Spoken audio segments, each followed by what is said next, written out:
Ever have someone tell you that's only a theory? Like theories are just daydreams or half-baked guesses? My dad used to say that to me all the time. I'd be explaining some new cool discovery or concept I'd been reading about, and he'd cut me off with, well, that's just a theory. Now, I knew scientific theories were built on solid reasoning and evidence, but I never had the perfect comeback.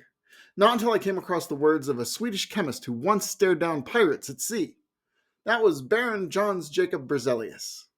Let's engage.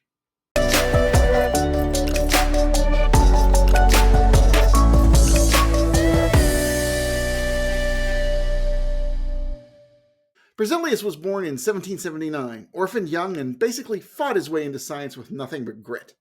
He collected insects as a kid, nearly blinded himself in a lab explosion, and in 1812 set sail for England on a ship that ran into a terrible storm and pirates. Imagine this, a crew of 8 on a small sailing ship, the Diana, waves crashing, the deck pitching under your feet, cannons ready. Pirates appear when you reach the English Channel, and it's all hands on deck and cannons blazing until they turn away. That's the man we're talking about, not just a marble bust or a trivia card. And this man, who lived through hardships and travail, gave us one of the best definitions of what a scientific theory is and its power to describe the world. Let's really hear these words. They're not just old-timey language, they're music, precise thoughts so clear they define how science itself works and always will work. Let's go to the book. All our theory is but a means of consistently conceptualizing the inward processes of phenomena, and it is presumable and adequate when all scientifically known facts can be deduced from it. This mode of conceptualization can equally well be false, and unfortunately, presumably is so frequently.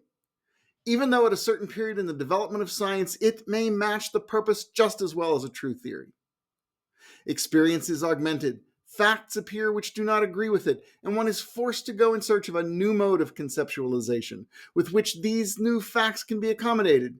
And in this manner, no doubt, conceptualization will be altered from age to age, as experience is broadened, and the complete truth may perhaps never be attained.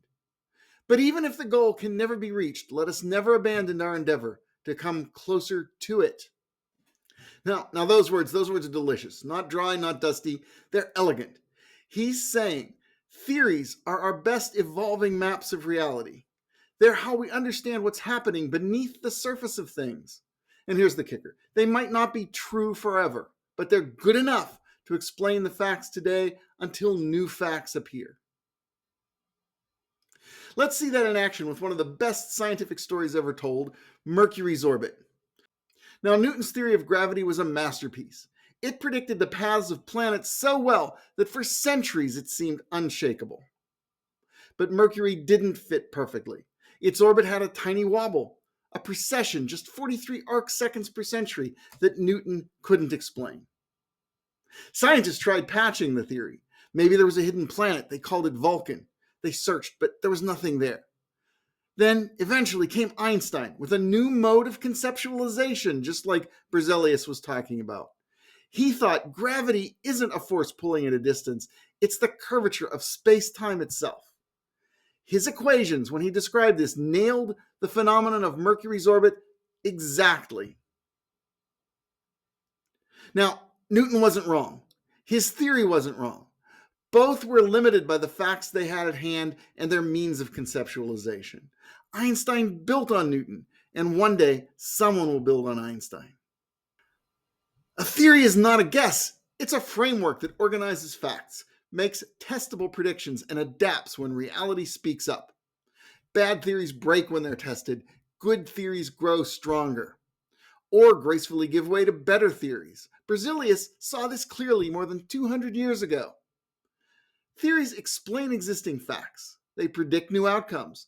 They survive independent testing, and they can be revised or replaced as we learn more. So, when someone says, hey, that's only a theory, remember Jöns Jacob Berzelius, a man who started life as an orphan, lived an impoverished life, put himself through medical studies with long hours of grueling labor, suffered migraines and depression, endured what we would call today a nervous breakdown, partly lost his vision in a laboratory explosion, faced storms at sea and pirates, and still gave us these words. He understood. Theories are never carved in stone. They're beautifully crafted bridges between what we know and what we have yet to discover. And even if the ultimate truth is beyond our reach, beyond human understanding, we never stop trying to get closer. If this made you rethink what a theory really is, hit like, subscribe, and share this with the next person who says, that's only a theory. Theories aren't guesses. They're how we learn to see the world.